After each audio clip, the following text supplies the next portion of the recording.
Hello, hello, hello, folks. Magadian. It's been a long, long time. It's been at least, I think we last did a live video as part of the Dangamvura Legends series maybe 3 weeks ago, 4 weeks ago. We started Chimbomaita, twice a week or so. So, I'm glad to be back here. Um, very excited. Nyaya iripo nhasi ndeyekuti we are supposed to be joined by Mr. Malcolm Mheuka. Mr. Malcolm Mheuka, who's another legend from Dangamvura. Played played for Zimbabwe Saints, played for Ghana's, and played for Highway. So these are some of the teams that he's played for, and he's an all-round stand-up guy. And we look forward to him joining us this morning.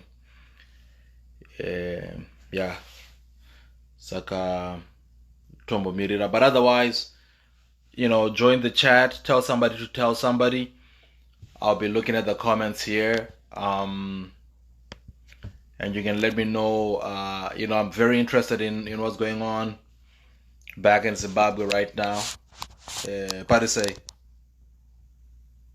Yeah, shout out. Yeah, shout out to Kujo. Yeah, that's who we're talking to today, man. Um, yep. That's Dan Vela shouting out Kujo. Um, yeah, where's everybody? Where's the man himself? Otherwise, if you're in Zimbabwe right now, please let me know what the situation is in the comments. Please let me know what the situation is in the comments.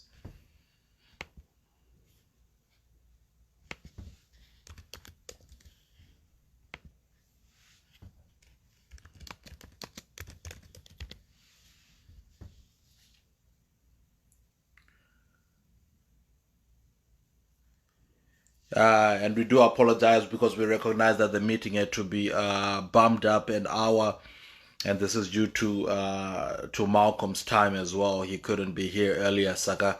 We decided to push it up an hour later, which works just fine for me as well. We'll have a good conversation for the next 30 minutes or so. I see that he's here now. Ah, let me add him.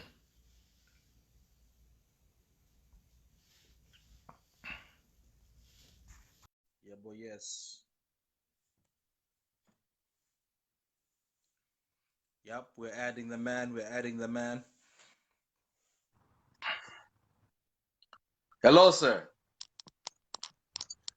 Doc, how are you? I'm good, Baba. I'm good. Um, Yeah. I was just trying to find out ways to sort of join you guys, but finally we're here. all right, perfect, man, perfect, and thank you so much Mm. for taking your time to be with us. I see a comment in the question asking what this is about. So just a reminder, we are talking. This is to O'Neill. We are talking to a bona fide legend, Mr. Malcolm Mheuka today as part of our Dangamvura Legends series. So we'll go ahead and get started with it. And anybody else listening, if you have any questions or comments or just want to shout him out, shout out the man himself, drop it in the comment section, and I will make sure to read it. Yes, sir. Tell me, where are you joining me from today? Where you at? Uh, I'm in the UK right Okay. now. Uh, yeah, um, yeah, Bedges Hill, really. All right. Okay. Um, Okay. a long way from home, isn't it? A long way from home, man. A long way from home. Yeah. Yeah. So let's go ahead and get right into it, man. One of the, at least in our generation, because we hear about legends like Kwana, Manu Malua and the like, but in our generation, you were the legends out of the neighborhood. Tell me how you came up, man. As far as your career, your soccer career. How did you get into it? Um, it's a very long story, and Mhm. it started one day basically with belief. It started with just wanting to do something that when you're growing up, you just always used to listen on the radio, watch on TV, and you just wanted to be to be that person as well, that people were talking about. Right. It just started as a simple belief, as a growing youngster. And obviously, went up to high school.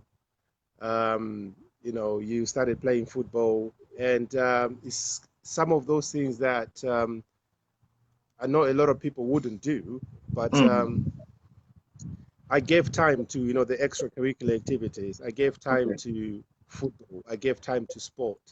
So when other people were sort of playing off to do other things, um, I turned to football. I turned Okay. to something that I thought I had potential in. I Mm-hmm. turned to something that I thought, okay, if I really work hard, I'll probably realize a dream, or maybe just to tick box, that thing that I've always wanted to do. Right, right. So I went to Bering Primary School in Okay. Florida. So we used to have games there. A lot of people will sort of come up and like compliment you all the time, like well done, you're a really talented kid. But the sphere that I sort of grew up in, it sort of wasn't the one associated with what I can call um, the current crop of Zimbabwean talent. Right, right, right. And I found it hard to sort of, join that sphere in a way, Mm-hmm. because you'd say if you go to Sakuva and it clicks, it was hard to break into teams. Dangamvura, we never really had big teams, when you looked at it. And Right. the only platform that was available was my school platform, because Okay. I went to Boys Eye. All right. So we, we had a good platform there. And I just thought, well, let me make use of it. Yeah. I've got a dream that I've always had, like when I was growing up. Let me make use of it. Mm-hmm. And I took advantage of the platform. Luckily, those years as well were the golden generations, not just for myself or Mtare Boys Eye, but a golden generation for Manicaland. Okay. Um, we so with my footballing career, we did something that no other Manicaland team, any team from Manicaland, you name it, has ever done, and no one has even done it even up to now. Yeah. And I'm proud to be, or to have been part of that crop. Mm-hmm. So that's where my journey started. That's Okay. where my belief started taking off. That's where I thought, okay, hang on, I could actually take this all the way. Right, right, right. So that's how my dream came to be. So that's where the journey started. It only started as belief, as a simple belief, playing on the dusty roads of Mutare. Indeed. Ndakakurira ku area 14 ndichigara Very- nana mbuya Yeah. before rana mudhara kuuya kuzogara kupi ku area 3. Yeah. But Okay. so area 14 Dangamvura, Mm-hmm. that's where my dream started basically. Okay. Okay. Okay. Mm. Wow. Okay. We've had a few people from area 14. So if we were to do a competition of legendary areas, area 14 is doing its thing, man. But tell me, when you were talking about the crop in Manicaland at the time, who were some of your peers who are some of the other names that you think people would recognize that came up the time that you did? Um, I mean, in my time, there was a lot of talent, man. Mm, There was a lot of, potential in our crop. mm, And, you know, maybe welfare differences, made a difference in sort of the way we sort of went on with, with football, because Mm-hmm. most of the football was in Sakuva. Okay. So that's where the hub was. That's where the Mm-hmm. hub was. That's where everything was happening. That's where all the teams were training. Mm-hmm. And just to get that, bus fare money to go to Sakuva, just to train, not a lot of families would afford that. Right, And right. I couldn't even afford that as well. Mm-hmm. But there were quite a few. There were quite a few. Philip Makina, the late Philip Makina, he ended Mm. up being a Buffalo's goalkeeper. Right. John Mandaza, Mm-hmm. um, Kevin Mukono Atauka, Mudori, as people know him. Okay. Um, there was quite a few. There was Right. quite a few in our area. Mm-hmm. DK Sitole at the time, I'm sure people would know him, like around, footballing circles Mm-hmm. in Mtare. There were Wow. quite a few, but not significant ones. And, Mm-hmm. our own, young Tinashe as well. Um, you had an interview with him.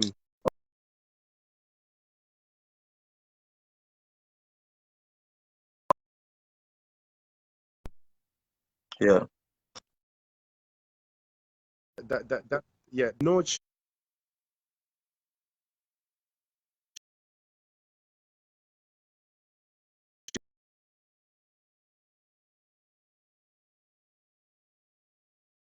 Before. And- Hello? Yeah. Okay. When you were hadn't been done before, done, what exactly were you referring to when you're talking about?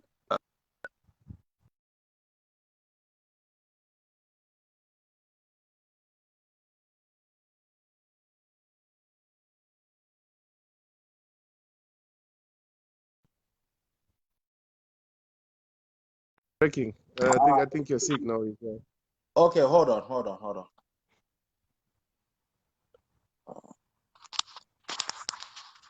Any better? Hello? Yeah, that's better now. Yeah, that's Okay, better. okay. No, and anything what you had explained that something that had not been done before as a collective. So I was just asking Yeah, yeah. what in particular you were talking. What was that thing and maybe I missed it. What was that thing in particular that you felt what made you guys different?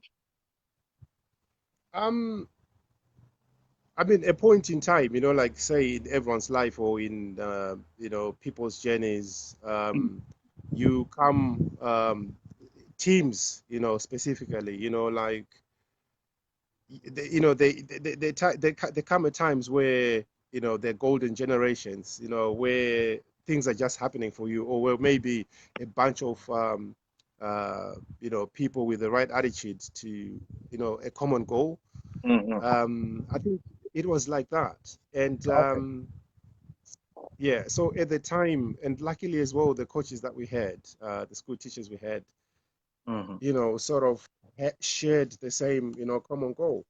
Mm-hmm. And we, before like 1997, had sort of broken into the elite of Zimbabwe, Zimbabwean schools and all that. Right. And we lost in the finals. Mm-hmm. We managed to beat the likes of Mzilikazi, where Peter Ndlovu went to. Ezra Myandoro, we played against Ezra Myandoro. We beat Wow. his team. The likes of Njabulo Ncube, Johannes Ngozo, we thrashed those teams. We Wow. thrashed them. But it's a shame. Not a lot of talent in that group Mm-hmm. managed to go out there and make a name for themselves. Yeah. So the one thing that really sort of made us different, I think it was the right attitude. I Mm-hmm. think it was the drive that each and one of us had, towards Mm-hmm. that common goal. And that common goal was football.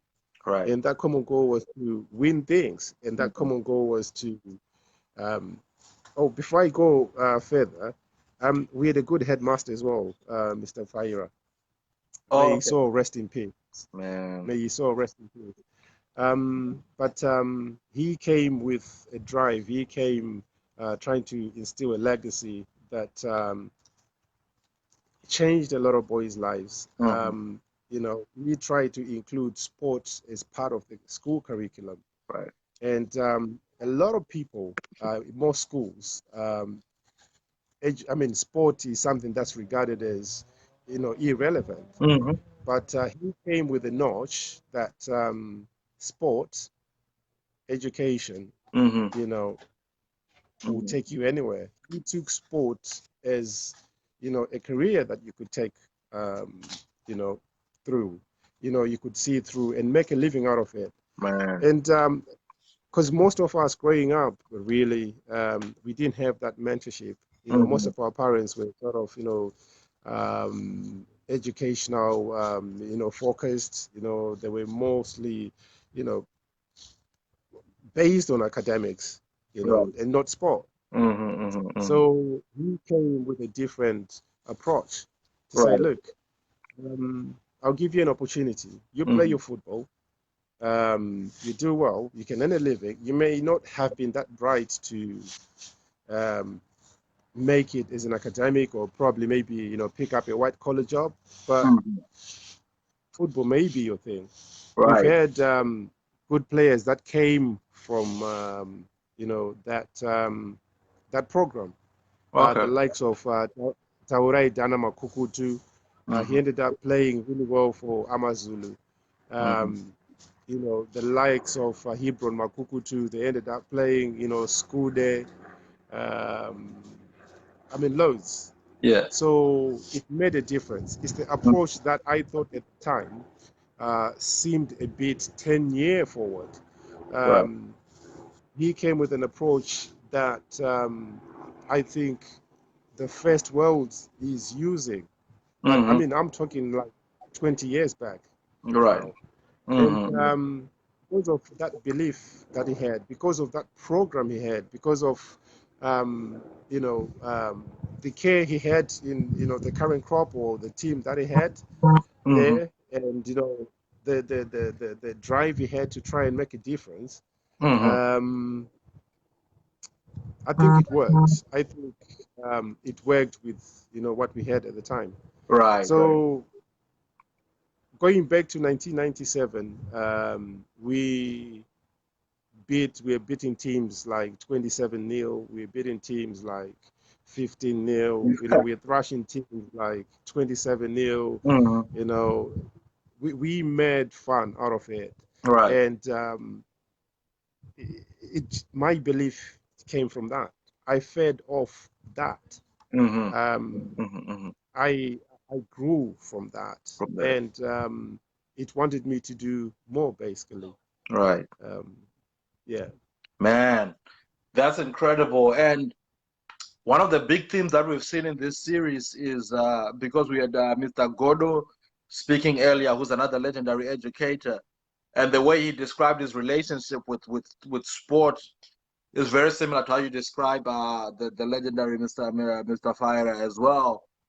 That idea of finding the space where sport and academics intersect in such a way that it is not.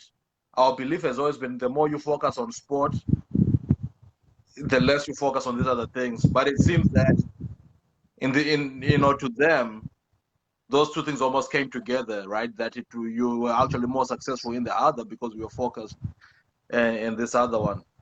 So Um. Yeah. No. No. Because the thing that or a philosophy that he sort of brought in wasn't solely based on sport. okay. And most of the crop we had in that year were fairly good academics. Okay. You know, that 97, I was in Form 3. We had, you know, upper sixes in there. We had lower sixes in the team. And the drive fed, you know, or started from just wanting to be them on the football pitch. it also sort of got attached to where they were, the A-level students, they're thriving in their studies and all that. So it just wasn't on the football pitch. Right, It was right. also academically. Indeed. So I'm a benefactor of that. I benefited from that. And if I told you, if I didn't have that football, maybe I wouldn't have sort of progressed academically. Wow. But because of that swift change where he came in at the right time, right. It sort of fed off from that, and it sort of covered the whole spectrum. So Indeed.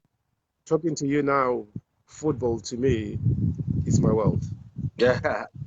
Well, let's talk a little more about your world then. So you have a great run throughout high school, which, by the way, and the likes of Sean Cobbs can attest to this.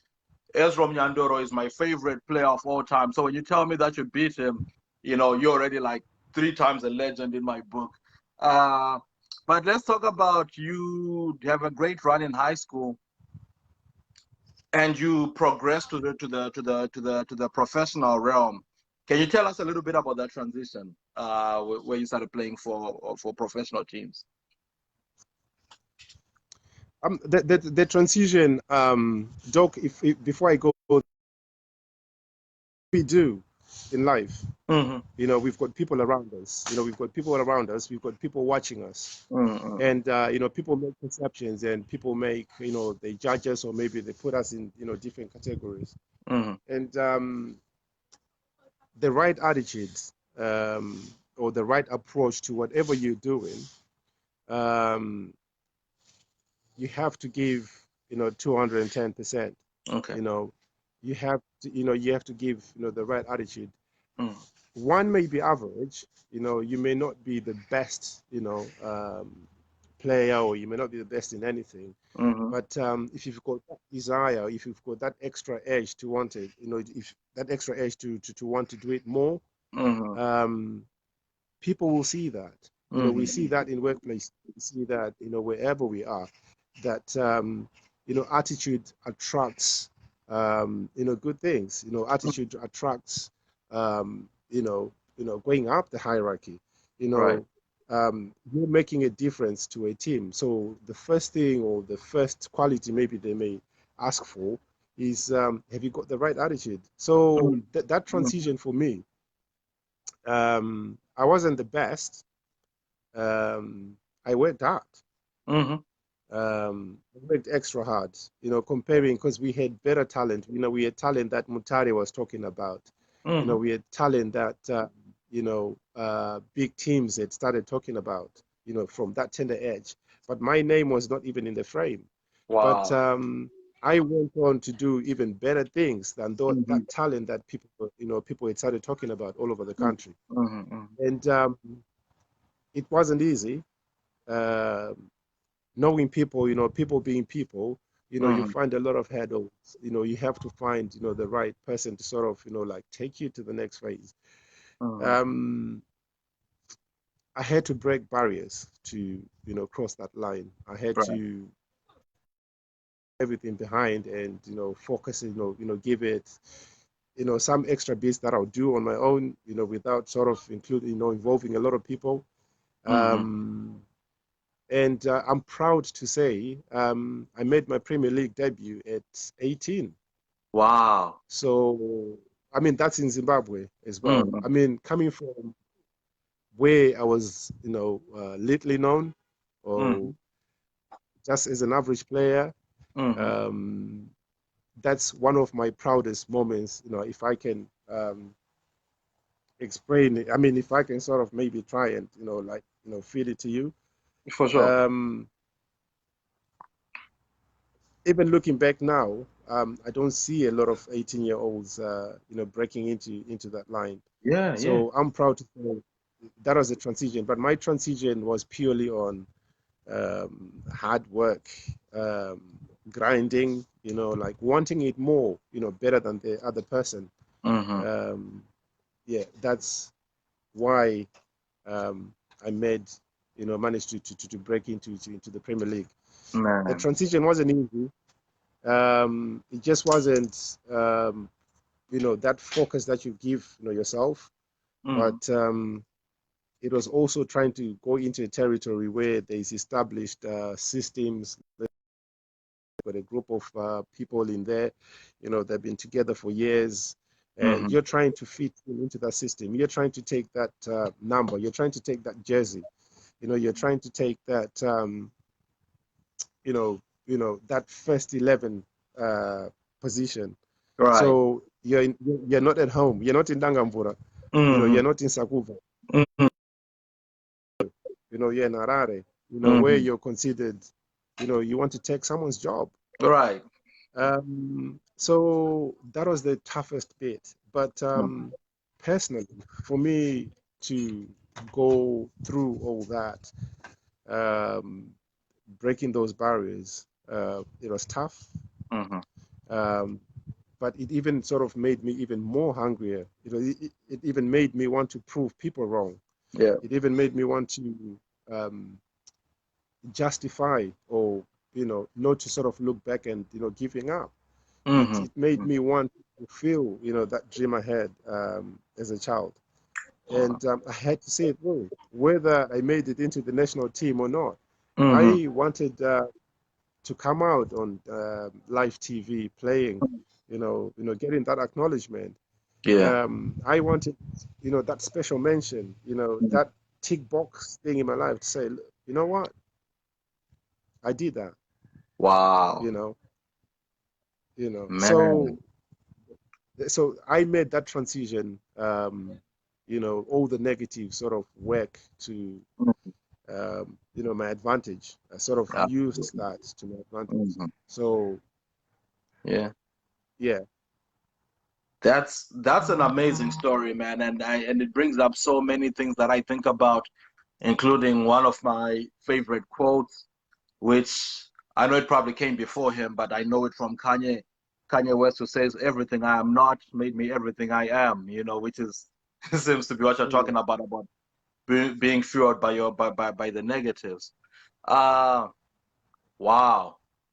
And then also, and I'll just say this before I get back to the questions, that I identify, even though we're in different lines of work and professions, with what you're saying, because I also felt that I was never, once I got to high school, I was never top of my class. If anything, we had like 5 classes, and I was top of the second one, which means like I'm above average, but I'm not in top. Yeah. But you kept my shoulder to the plow, man, and right through it. Even when people, sometimes when I talk to younger people, they say, "So your college GPA must have been through the roof." Until I showed them, I'm like, you know what?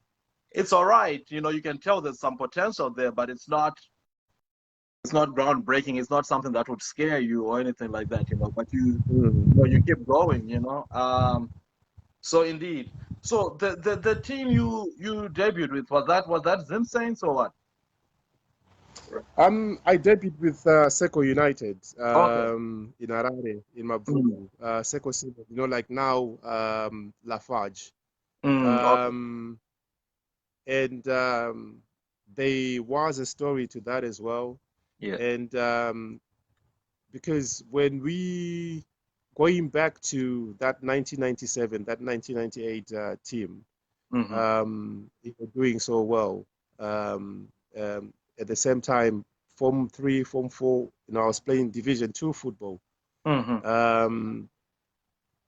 My textbooks, my school textbooks and everything, they were bought for me, by the club that I was playing for, Mutare Rovers. Okay. Where I played with the likes of Joseph Kabwe, Taurai Makuku too, if I can mention again. So, just to mention a few. So playing that club football, still in school, coming from the hostels, they would come and pick you up and then, take you to games and all that. So that sort of set a platform for me, where the other big teams were watching. There's always something watching you. There's always someone watching you. I'll re-emphasize that. Whatever we do, there is someone out there to help you, or who's always watching you. Mm-hmm. So we had a team owner, Mudokwane, was his name, from Mm-hmm. Tare Rovers, Mm-hmm. and I got an opportunity, and I was playing through, from the age of 16, I was playing D2, um, 17, 18, like when you finish your A levels, playing D1, and we had played against Seco United, and myself and Forgetting Yoani, Okay. we happened to sort of play well. We were playing well week in, week out. We're doing really well week in, week out. And Seco United got promoted into the Premier League, and the following season they did their recruitment, and I was on that list. Wow. And they came for me. Then I ended up joining them straight after high school. As soon as I finished my last exam, I was over in Harare. Wow. Signing contracts. That's where my big journey started, really. So that's where I made my first step. So, wow. So interesting factoid. Mudokwani you mentioned is my uncle, actually, is my babamkuru. So that's another connection. Oh, Yeah, that's babamkuru, whatever. Um, and I'm talking about all this, but I haven't asked this. What position did you play? I used to play CAM, central attacking midfield, Okay. and I used to play up front, depending on who was sort of doing well that week. Yeah. So you'd sort of been, you'd be shifted. Someone hurts, you'd be shifted. Okay. All over the place. But I think when I started playing sort of professionally, I was more played as a striker. Then I sort of reverted back into the central attacking midfield position. Okay. Yeah. Wow. Okay. Wow. So let me get to a few of the comments we've received so far before we get back into our line of questioning. We have Conrad James Moziwarewa, who says, "My light, keep on keeping on." We have Stephen Mountford, who says, "Hi, boss." My man James Webb, who says, "Nice hat." Then we have Mary Melka, who says Kujo. Yeah. What is that? What's the story with Kujo? Where does that come from? It's funny you asked that, because it became sort of my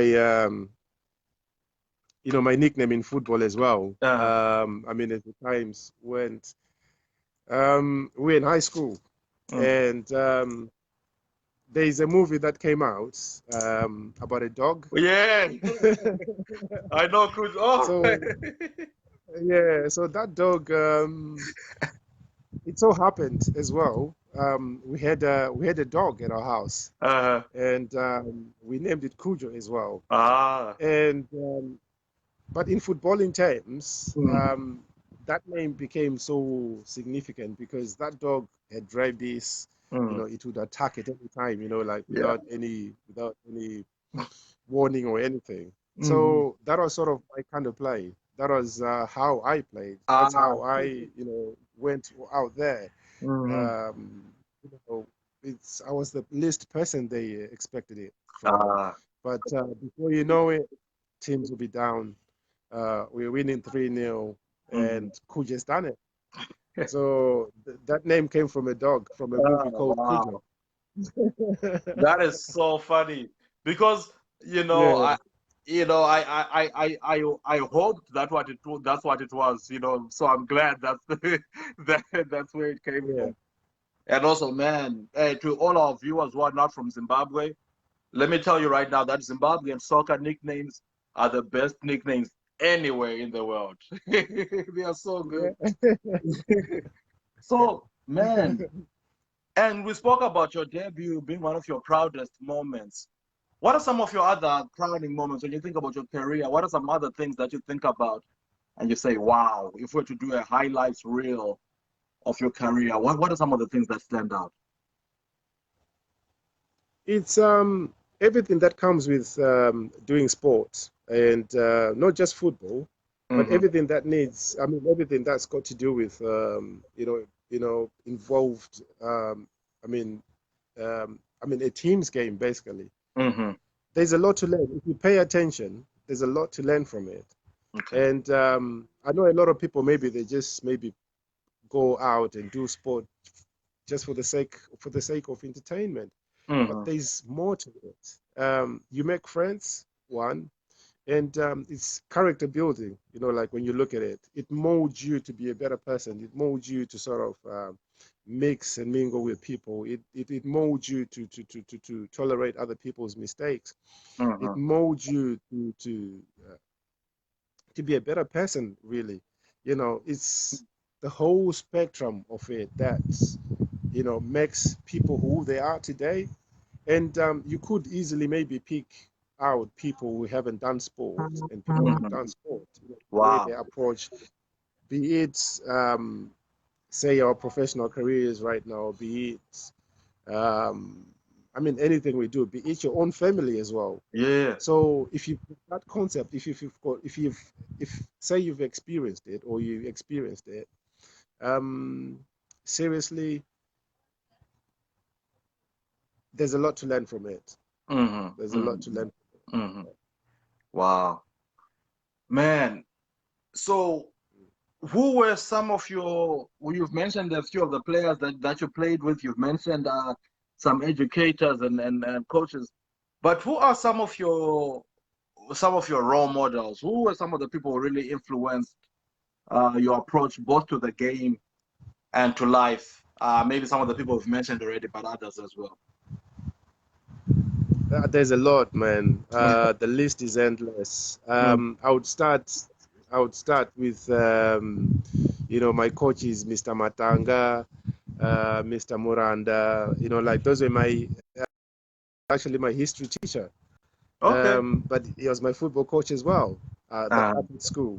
And Mr. Muranda as well. My headmaster, the late, may he so rest in peace, Mr. Fyra. I owe him the world. Mr. Mdokwani, man, he had, he saw the future. He saw potential in kids. He had the right idea, at the time, about communities. He made it. He changed people's lives just by having that team there. I looked up to even some of the players that I used to play with. Joseph Kabwe, Taurai Makukutu. That was the cream of the cream at the time. That was Mutare. Those guys, they represented Mutare in terms of football. They're still my role models even up to now. Yeah. My biggest role model out of all that, I think it was Memo Mchurawo. Oh, Memo. Yeah. But one disappointing thing to that, when I first saw him, I actually played against him.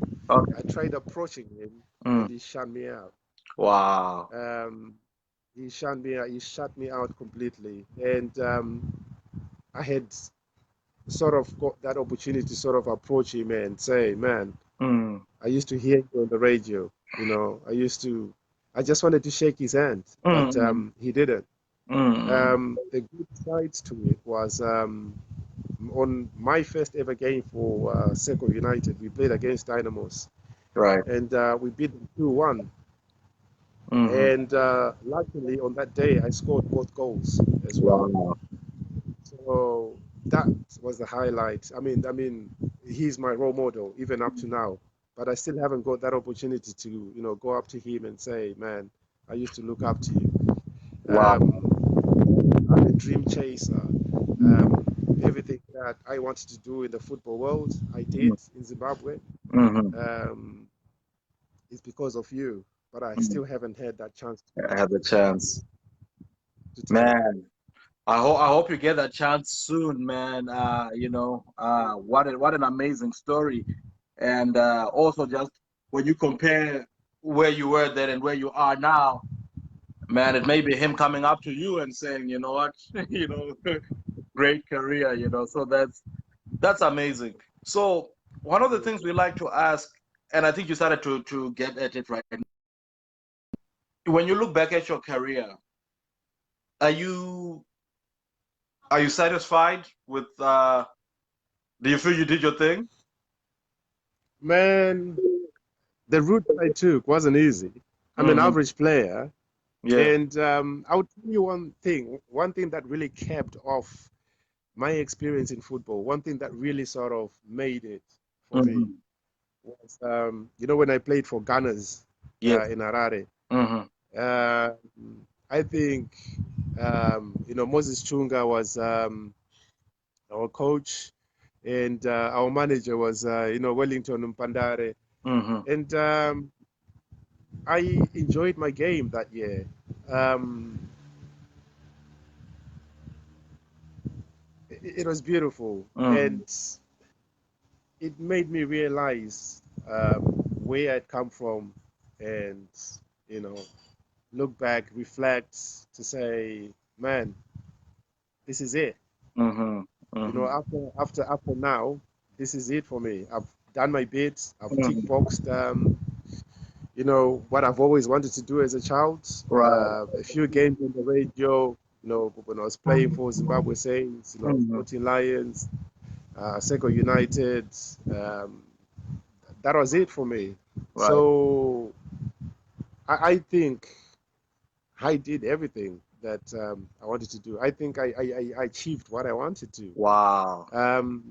But it only took me playing for Gunners FC in Mm-hmm. Harare to acknowledge that, to Mm-hmm. look back and say, man, I've left a footprint.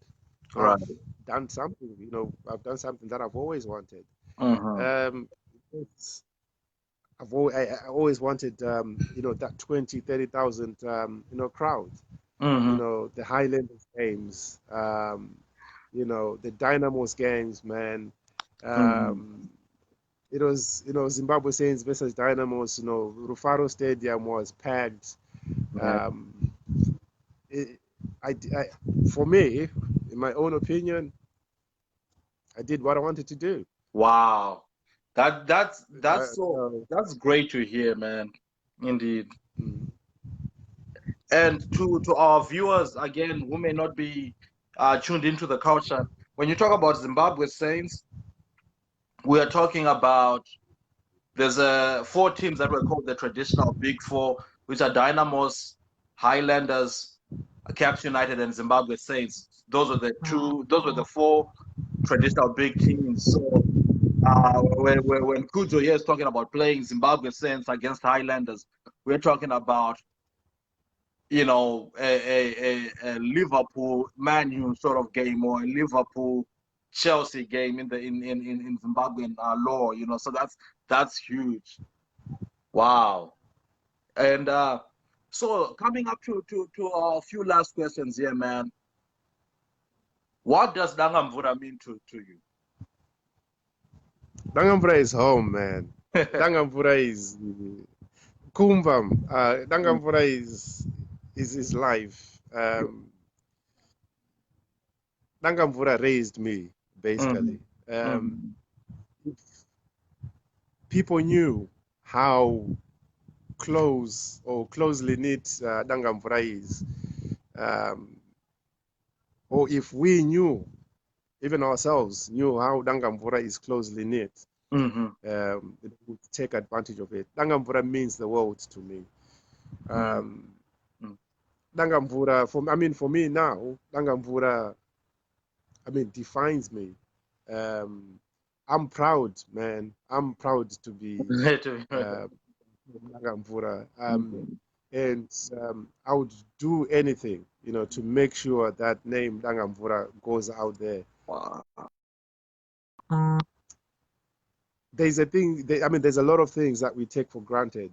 Mhm, Trigger location, tichitamba hweshe kurunzanzi kana kuti taenda kubite kumamoney game kana kuti taita sei kana tiri kunyamauru. There's a lot of things that there's those finer details we take for granted. That moment yekuti tiri ngoshuta mahopu, tiri kutamba basketball kana kuti tiri kutamba tennis papa nana Inos anamutape the tennis coach player, right. I mean, we take those things for granted. We don't see those things at that time. But it's only when you sort of step back and reflect that you be like, man, those things actually molded me. Absolutely. It's one thing, if there's one thing that'll probably maybe do, is to make people appreciate or acknowledge every moment that they spent with Dangamvura. See the positives in Dangamvura and see the negatives in Dangamvura, and build from it. Absolutely, man. Dangamvura is home, man. That's where I belong.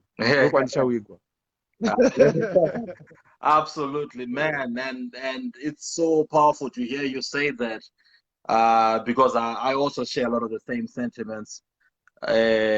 And I tell the story of my childhood in Dangamvura in my book Pashena. Some folks here may have read it, but again, it's exactly as you described it. Which is some things we take for granted, but it's only once you step away that you realize there's nothing like it. I want to get to a few comments here before we finish. Shout out to Wellington Pandare, who says, I remember him during his days at Ghana's good player. We have Keda Mayeresera, who says, proud of you, Mkoma. We have Blessing Zonzini, who says, Dototo.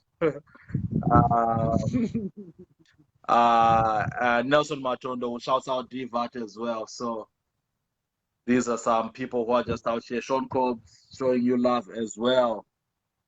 So, man, this has been, for me personally, all our interviews have been good, but for me personally, this has been one of the very most enriching ones.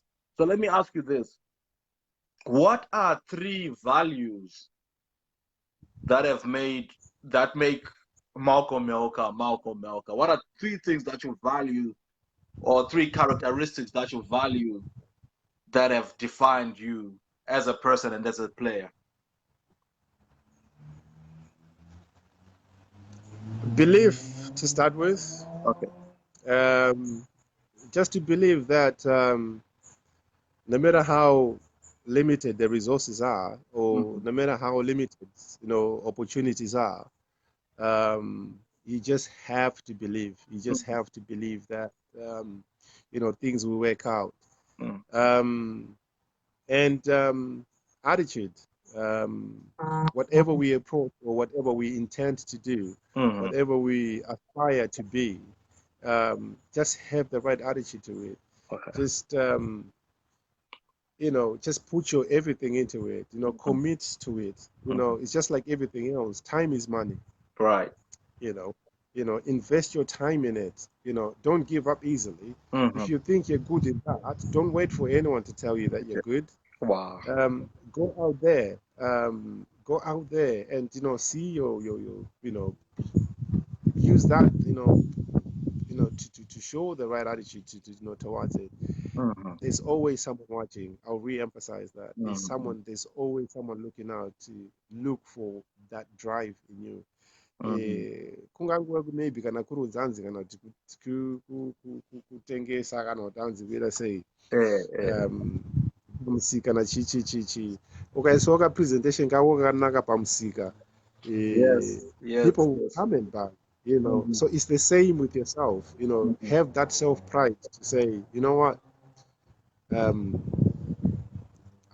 gunning for it. Have the right attitude. Have that optimism.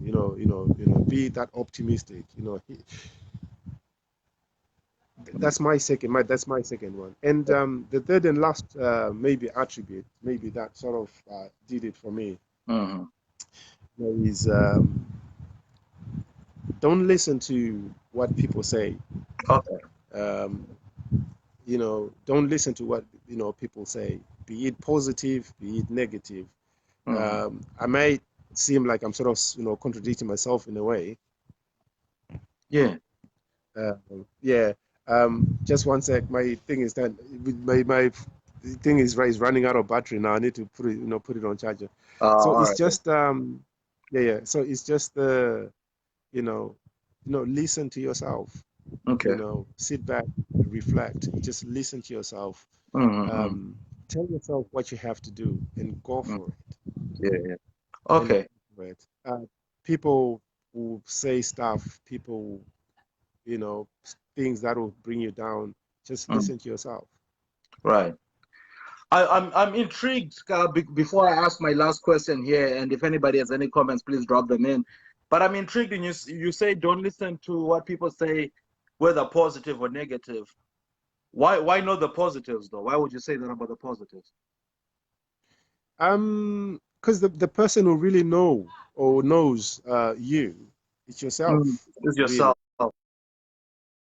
Whatever people are going to say to you, positive or negative, whether it's true or not, but if you really, really want it, you know yourself, you tell yourself to say, look, I've put a shift in here, Right. So on the positive side, people may come and sort of say positive things. Some of them, they may not mean the things that they're saying. They may be saying it just for the sake of saying it. So that's where we have to be a bit careful. So be your own self-drive, your self-driver, be your own person. Just go for it yourself. When you're doing your thing, leave it out. If there's anyone who's sort of keen or someone who wants to come and know a dog, they'll come to you with the right opportunity, with the right approach to say, look, this is what we're going to do. Comments, people can say whatever they want, but I think it's ideal if you really want something, blank everything out and focus on your goal. For sure. No, thank you so much, sir. I was going to question which focuses on how you would encourage up and coming players. But to me, it sounds like just the way you describe your three values, to me, it seems like it did exactly that, But I'll also just give you this opportunity to sort of leave our viewers and listeners with a word of encouragement. A lot of folks are tuning in from Zimbabwe right now, and you and I know that things are not easy, especially today.